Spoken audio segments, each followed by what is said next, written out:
So I had some clips last week showcasing this loadout with Ariana's Vow. Then I tried it in Rumble and it stopped working. And it occurred to me, some weapons only work when the enemy is distracted. That's okay. If the enemy is distracted, I would rather have a weapon that's going to be a one-shot kill so I don't have to risk them changing the facts on the ground. But importantly, the game doesn't give you a lot of those opportunities if you're running solo. So things like snipers don't work really well for solo players. They just don't. I've seen a video recently of Panda using the new sniper that's coming out for the new season. Even he's struggling in Rumble, and it's not that he's not like he's a master at the game. But at the end of the day, it's not a weapon that works well when you're being pressured, when there's a tension on you. Should be noted, this isn't just snipers. No scope weapons really jolt your screen and move you around. So things like Last Word can be really difficult to use if you're being pressured with a lot of flinch, typically. Some weapons really are only designed to work when the enemy is distracted. Now, if you're running with a team, a lot of streamers, something that a lot of people don't realize is streamers are oftentimes running with a team. And that team is giving them sort of a de facto flank. They're keeping the enemy sort of pinned down, receiving fire from two sides, distracted, and they're introducing a lot of chaos. They're also covering the streamer's flank a lot of the time so they can do some more heroic plays. So a lot of times, streamers are able to make weapons work that you really wouldn't be able to if you were running solo. So just something to keep in mind. A lot of times when you see a weapon working, or when a weapon's working for you, just try to ask yourself, is the weapon working because it's good, or is it working because I'm in a game mode where the teammates are really helping keep the enemy diverted, distracted, separated, right? Because when the enemy is distracted, this works. But when they're focused on you, it doesn't.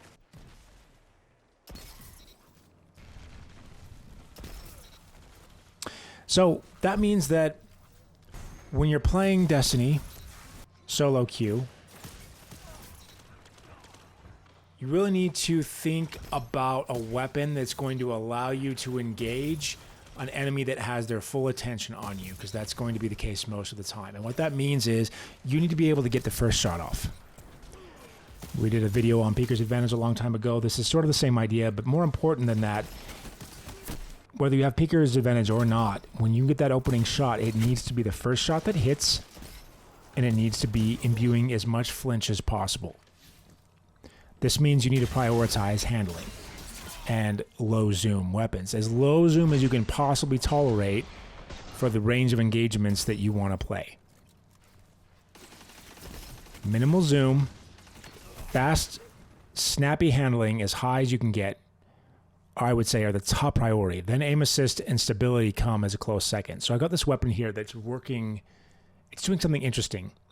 I've got moving target so I can outstrafe my enemies. It seems to be making a difference. And then I've got high caliber rounds. I would say that or explosive payload or timed payload is basically a must-have. Anything that imbues flinch. And I believe all those round types will imbue flinch. You want to land the shot first. So you need something with low zoom and ideally a high RPM weapon that can instill as much flinch in them as fast as possible, right? You want to make it so that they cannot land shots. Another thing I've noticed, by the way, when I was using Last Word, I think that flinch, not only does it move your reticle, but I think it affects your handling, like your ability to then recover. Because I noticed that, like, if I'm not being flinched, because maybe I got the first round off, it's pretty easy to track targets. But if I'm using Last Word or something like that that doesn't imbue a lot of flinch, and I don't get that opening shot, I am really struggling to recover. Like, missing that first shot and being the one who gets flinched first, it feels like I'm fighting something, like I'm dragging my cursor through water trying to get it onto their head, right?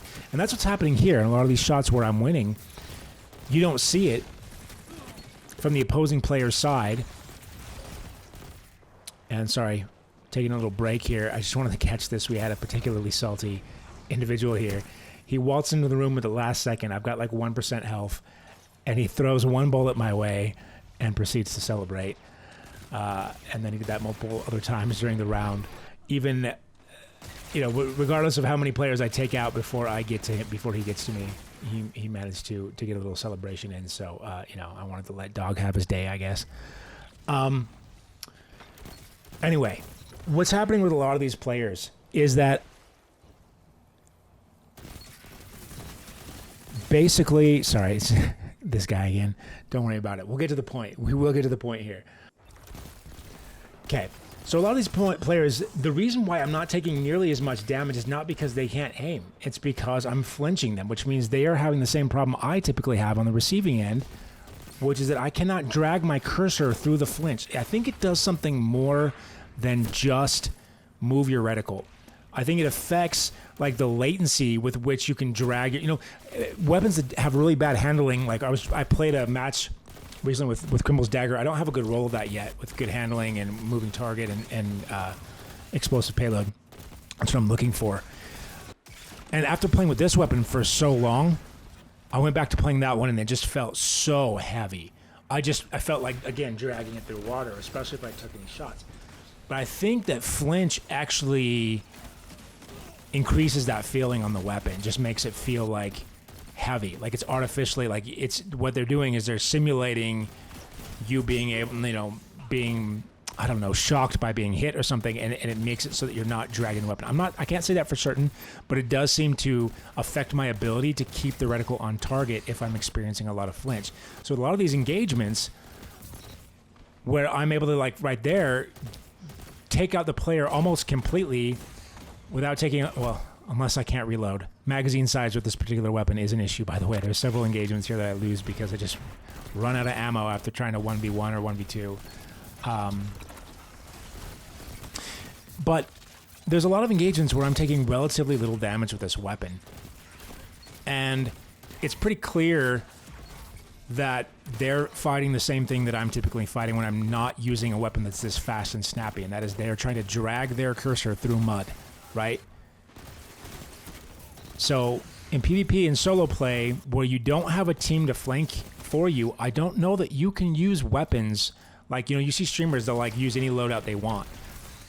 But if you have a team flanking for you, you can do that.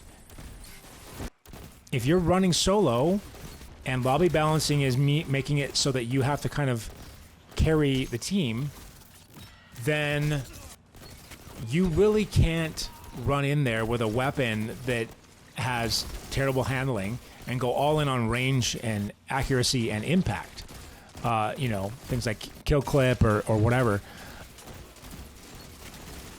You really need stats that are going to let you land the first shot. So that would be my advice and sort of the learning for this video. Is that for solo queue, this is not necessarily true in team modes where you have a coordinated team to shot. You probably want to maximize damage in that case, because you can pretty reliably bet that the enemy is going to be distracted the majority of the time, and you're going to be able to land those snappy snipes and take them out in one shot. And that's what you want if you have a team to help you pick apart the enemy team. But if that's not the case, if you're running solo, I would argue that the most important thing that you want to focus on is handling. Being able to get that thing on target. And the lowest possible zoom, flinch, then aim assist and stability. I'm not 100% sure which one's more important after handling. Those two things I would focus on next. And then range and damage level. Damage boost is kind of like a minor afternote because you want this thing to be as consistent as possible. So I don't know if you know, there's a changing in the matchmaking algorithm or just a change in the player pool over the last week. But I went from Iron Banner matches that I was not able to win recently very effectively, very consistently, winning maybe 40% of my matches. I think my last 12 to 13 matches, one of them is a loss.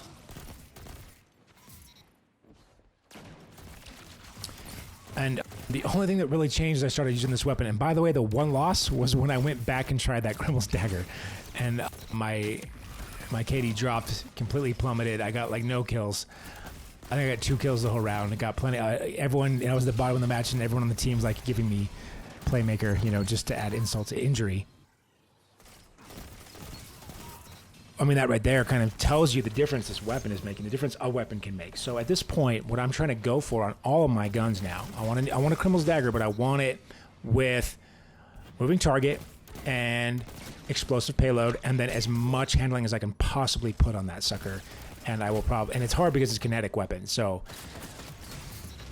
you can't use harmonic mods to help add dexterity and things like that. You know, and maybe that means that it's probably not the ideal 120. But if I look for a 120, that's what I'm looking for. Something I can really max that handling out on. Flinch. Get that aim assist high. But above all else, flinch. And handling. Handling and flinch. And extending that reach outward in terms of range is not really my issue. Again, I'm trying to engage at the lowest possible zoom setting that I can. So I can use the lowest zoom weapon that I possibly can. By the way, ran some trials matches. Got to the lighthouse. Still haven't gotten a 7 streak, but I did get a 4-win streak. Still had some pretty, you know, gnarly lobby balancing setups where, you know, the majority of my matches, where I'd have long streaks of matches, I should say, where it was clear that it's something that's not random. It doesn't seem as bad as the last couple of weeks, but then again, that could be the weapon. But the lobby balancing was still giving me some runs of some really bad matches. But I was able to go to the lighthouse much quicker with this weapon than I have been in the past. Just showcasing one match here that went particularly well. I didn't actually capture most of the wins. I eventually just kind of like shut it off for trial, shut off the recorder, and just played. So I think that this is the only winning match that I captured. So this is the one that I included. But it was a better run. I got a 4-win streak, and I got to the lighthouse much faster this time around with this weapon. So this weapon is making a difference not only in 6v6, but it is also making a difference in trials in 3v3. So that's important because weapons that work in 6v6 don't always work in 3v3. The other thing that I haven't tried it much in Rumble. Rumble's hard. There are a lot of people in Rumble that I believe are cheating. And so it makes like it's a whole different problem that you have to deal with in Rumble. But in trials, it was effective. I had a good run. It's been a good week. Got a lot of wins. Don't know what to do because I don't want to put this weapon down. But I'm hoping that I can find some other weapons with high flinch, moving target, and boatloads of handling, and see if we can repeat this success story more consistently. So yeah, that's it. That's all I got for you guys. Peace.